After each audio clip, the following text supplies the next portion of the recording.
Morning, guys. So we had Jagmeet on the radio today. So let's ask him, what did you think of Johnston's decision not to hold an inquiry?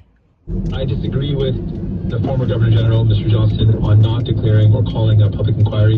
I believe we need one to clear the air, to address the concerns that are out there, that the rigor of a public inquiry, its independence, and its ability to call witnesses, to have witnesses make an affirmation or a solemn oath, and to have multiple questions be asked of these witnesses would give more confidence to Canadians in our electoral system. Yes, but Jagmeet, one of the things that was brought up with the inquiry and Johnston was that we can't hold an inquiry because of all the classified information and that can't be shared. However, we did have an Emergency Act inquiry and they looked at information there, but they managed to keep that pretty much, under the carpet. What do you think of that, Jagmeet? Absolutely. I made that example. I think we have a template. We have a template where we did exactly that. We looked at very sensitive information.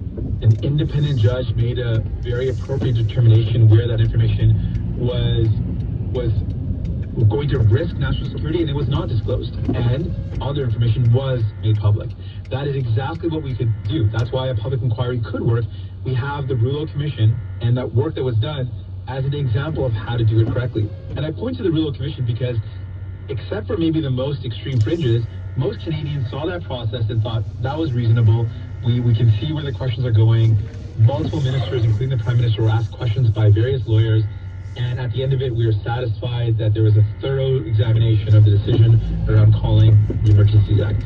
That is a process that I want to see replicated when it comes to foreign interference, to give Canadians that same level of confidence. So, Jagmeet, some people see you, especially in some surveys and that, as an approachable person. What would you like to say to those people? Absolutely, and that's really a problem to me because it's not about me individually or even about my party. For me, it really is, I want to see more people vote. There is a power and strength when people come out and turn out to vote. It's a part of the reason why I want to change the electoral system to make it more representative of people's votes. It's another matter for another day, but something like proportional representation. But the reason why I care about these things is because I truly believe if we can have more people participate in democracy, it is better for the country, it's better for the community, it's better for people.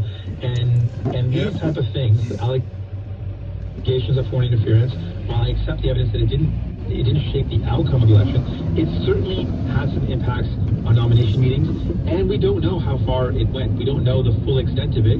Those are some of the questions we need answered. People need to know that we are taking steps to safeguard our democracy so that we can preserve the faith in the institution. We don't want to devolve into what happens in the States where people question the outcome of an election and say we don't know if the outcome is even true or not.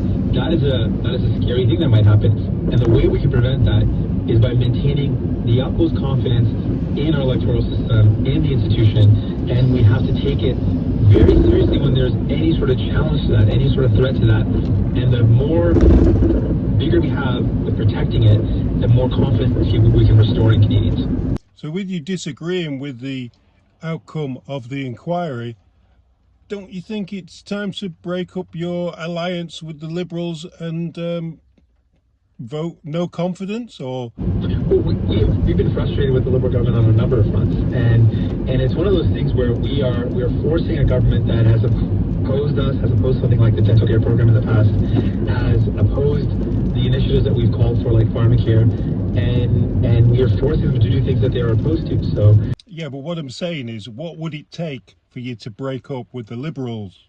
Well, one of the concrete things would be if they break any of the terms of the agreement, if they don't fulfill something that they promised to do. So if our dental care program should be done by the end of this year, the money's already allocated in the budget, and seniors should be able to get their teeth looked after by the end of this year. If that's not achieved, if seniors can't go in and get their teeth looked after by the end of this year, then that would be a breach of the agreement, and then we'd have to take a serious look at it.